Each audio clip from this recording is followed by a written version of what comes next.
Madam నమస్తే అండి. నమస్తే మా. జనరల్‌గా వాకింగ్ అని చెప్తూ ఉంటారు. వాకింగ్ చేస్తే అనారోగ్య సమస్యలు తగ్గిపోతాయని. అయితే మీరు ప్రత్యేకమైన వాకింగ్ అని చెప్పారు.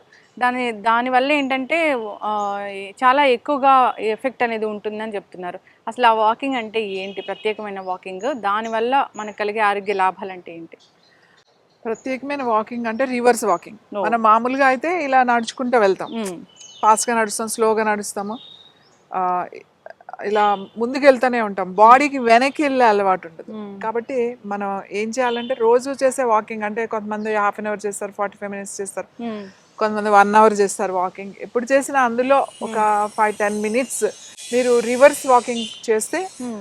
ముఖ్యంగా బాడీలో స్పిన్ వైబ్రేషన్ అనేది హ్మ్. మీరు అబ్జర్వ్ చేయొచ్చు. అట్లా రివర్స్ వెనక్కి నడిచి ఒక 5, 10 నిమిషాలు నడవగానే, 5 నిమిషాలు నడవగానే హ్మ్. మరి మీరు ఇట్లా ఆగినప్పుడు మీకు తెలుస్తది. ఆ సర్క్యులేషన్ అనేది ఇలా స్పిన్‌లో ఉంటదన్నమాట. ఓకే. స్పిన్ సర్క్యులేషన్ అనేది తెలుస్తది. దానివల్ల ఏంటి అంటే ముఖ్యంగా మనకి మోకాళ్ళ నొప్పులకి చాలా మంచిది రివర్స్ వాకింగ్. హ్మ్. ఇంకా ఏంటంటే బ్రెయిన్‌కి చాలా మంచిది. బ్యాలెన్సింగ్ చేసుకుంటది. చాలామందికి పార్కిన్సన్ ఉన్నవాళ్ళు, తర్వాత అల్జైమర్స్ ఉన్నవాళ్ళు, నిద్ర పట్టని వాళ్ళు, మోకాళ్ళ నొప్పులు ఉన్నవాళ్ళు, పెయిన్స్ ఉన్నవాళ్ళు, వీళ్ళందరికీ కూడా చిన్నపిల్లలు కూడా చాలా కొంతమంది పిల్లలు ఎంత చదివినా గుర్తుండట్లేదు అని అంటారు. కొంతమంది పిల్లలు ఫోకస్ చేయట్లేదు, అసలు కాన్సన్ట్రేషన్ లేదు అని చెప్తూ ఉంటారు. వీళ్ళందరూ కూడా అలాగే పెద్దవాళ్ళు కూడా ఇలా రివర్స్ వెనక్కి నడవగలిగితే మీకు రోజు 5, 10 నిమిషాలు మీకే తెలుస్తుంది. అది నడిచిన తర్వాత అలా కళ్ళు మూసుకుని కొంచెం సేపు అలా నుంచున్నా, కొంచెం సేపు కూర్చున్నారు అంటే ఆ లోపల స్పిన్ వైబ్రేషన్ అనేది మీరు అబ్జర్వ్ ఓకే. చేయగలుగుతారు. జనరల్‌గా వాక్ చేస్తూనే ఆ వాకింగ్‌లో ఒక 5 మినిట్స్ ఇలా చేయాలి. రివర్స్ వాకింగ్ అనేది. రివర్స్ వాకింగ్ అని హ్మ్. చేయాలి. ఈ హ్మ్. రివర్స్ వాకింగ్ చేసిన తర్వాత ఇమీడియట్‌గా నడవడం వేరే చేయడం కాకుండా అయిన తర్వాత ఒక 5, 10 నిమిషాలు, ఒక 5 నిమిషాలు కూర్చోవాలి. హ్మ్. కళ్ళు మూసుకొని కూర్చోవడమో లేకపోతే నిలబడడమో అట్లా కళ్ళు మూసుకుని ఉంటే మనకి ఆ లోపల ఏం జరుగుతుంది అనేది మనకి అర్థమవుతుంది. హ్మ్. తర్వాత ఖచ్చితంగా ఒక 5 నిమిషాలు రిలాక్స్ అయిన తర్వాతే మళ్ళీ నార్మల్ వాకింగ్ కానీ లేదా నార్మల్ ఏదైనా ఎక్సర్సైజ్ కానీ ఏదైనా చెయ్యాలి. హ్మ్. ఇమీడియట్‌గా వాక్ చేసేసి మళ్ళీ ఇమీడియట్‌గా ముందుకు నడవడం అట్లాంటివి చేయొద్దు. హ్మ్. 10 నిమిషాలు మీరు ఇలా వెనక్కి నడిచారు అనంటే ఖచ్చితంగా ఒక 5 నిమిషాలు మీరు ఆగాలి, హ్మ్. కూర్చోవాలి. మళ్ళీ నార్మల్ వచ్చిన తర్వాత సర్క్యులేషన్ అప్పుడే మీరు మళ్ళీ మిగతా యాక్టివిటీస్‌లోకి వెళ్ళాలి. ఓకే. సో, నడిచేటప్పుడు కూడా ఫస్ట్ నడిచేటప్పుడు మీరు స్పీడ్‌గా నడవద్దు. హ్మ్. మెల్లగా నడవండి. ఒకసారి మీరు వెనక్కి చూసుకొని ఎలా ఉంది అనేది మెల్లగా నడవండి. మీరు కొన్ని 2, 3 రోజులు అలా మెల్లగా నడవడం అలవాటు అయిన తర్వాత వెనక్కి నడవడం కూడా ఫాస్ట్‌గా ముందుకు ఎలా నడుస్తున్నారో వెనక్కి కూడా అలాగే నడవగలుగుతారు హ్మ్. ప్రతి ఒక్కళ్ళు కూడా. కానీ కొంచెం అలవాటు కావాలి. జాగ్రత్తగా నడవాలి. ఫస్టే వెనక్కి వెనక్కి పడిపోయి అటు ఇటు పడిపోయి అట్లా బ్యాలెన్స్ లేకుండా అట్లా చేయకండి. మెల్లగా నడవడం అలవాటు చేసుకోండి. తర్వాత మెల్లగా పెంచుకుంటూ వెళ్ళండి. ఓకే. సో, నడిచేటప్పుడు హ్మ్. మీకు కంఫర్టబుల్‌గా మీరు వెనక్కి ఒకసారి అట్లా వెనక్కి చూస్తాం, మనకి అటు ఎవరైనా ఉన్నారా అనేది చూసుకోండి. హ్మ్.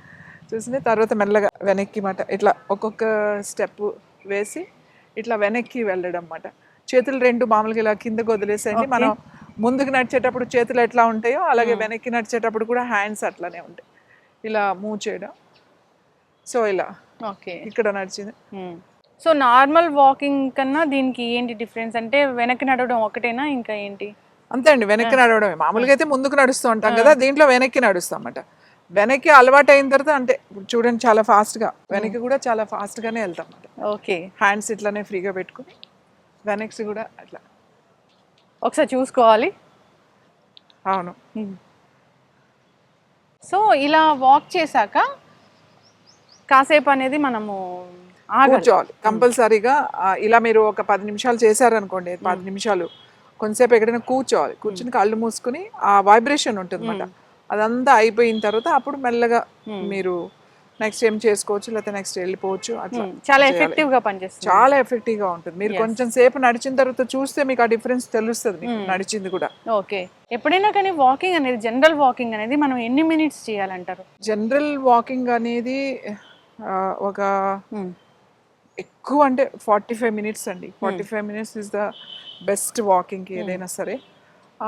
వాళ్ళ దాన్ని బట్టి హ్మ్. ఇప్పుడు చాలామందికి మోకాళ్ళ నొప్పులు అవి ఉంటాయి. హ్మ్. వాళ్ళు మరీ ఎక్కువ నడవకూడదు. హ్మ్. ఏదో 20 మినిట్స్ అట్లా నడవాలే తప్ప ఎక్కువ కిలోమీటర్లు ఎక్కువ నడితే అవి ఇంకా అరిగిపోతూ ఉంటాయన్నమాట. హ్మ్. సపోజ్ బ్యాక్ పెయిన్ ఉన్నవాళ్ళు, వాళ్ళ ఊరికే 15-20 మినిట్సే తప్ప అంటే ఇష్యూస్ని బట్టి అంత ఫిట్గా ఉన్నారు 1 అవర్ ప్రాక్టీస్ చేసేవాళ్ళు చాలా మంది ఉంటారు రెగ్యులర్గా, అలాంటి వాళ్ళు చేయొచ్చు. కానీ ఎక్కువ నడవడం వల్ల కూడా మన మోకాళ్ళు అరిగిపోతూ ఉంటాయి. మనం స్ట్రెంథన్ చేసుకోవాలి, మూమెంట్ ఇవ్వాలి. కాబట్టి ఒక హెల్దీగా అన్ని ప్రాబ్లం లేదు అంటే 45 minutes is the best walking. అందులో ఓ 10 నిమిషాలు రివర్స్ వాకింగ్ అనేది చేయాలి. రివర్స్ వాకింగ్ చేయండి. మెమరీ అనేది బూస్ట్ అవుతుంది, మోకాళ్ళ నొప్పులు అనేవి తగ్గుతాయి. సో దీని స్పిన్ వైబ్రేషన్, బాడీలో బ్లడ్ సర్క్యులేషన్ ఇలా ఉంటుంది అన్నమాట, అది తెలుస్తుంది. బ్లడ్ సర్క్యులేషన్ బాగా అవుతుంది. తర్వాత ఈ పార్కిన్సన్, తర్వాత అల్జైమర్స్ ఉన్న వాళ్ళు, మెమరీ తక్కువ ఉన్న వాళ్ళకి అన్నిటికీ కూడా ఈ రివర్స్ వాకింగ్ అనేది చాలా బాగా పనిచేస్తుంది. బీపీ అనేది కూడా కంట్రోల్లో ఉంటుంది. అన్ని కంట్రోల్లో ఉంటాయి, అన్ని కంట్రోల్లోకి వస్తాయి. ముందు ఎలా నడుస్తున్నారో అలాగే వెనక్కి కూడా నడవడం మొదలు పెడితే ఇంకా నడక ఎంత మంచిదని చెప్తారో అంతకన్నా ఎక్కువ రేట్లు వెనక్కి నడక కూడా అంతకన్నా ఎక్కువ మంచి. ఖచ్చితంగా మ్యామ్. సో చాలా చక్కటి ఇన్ఫర్మేషన్ అండి.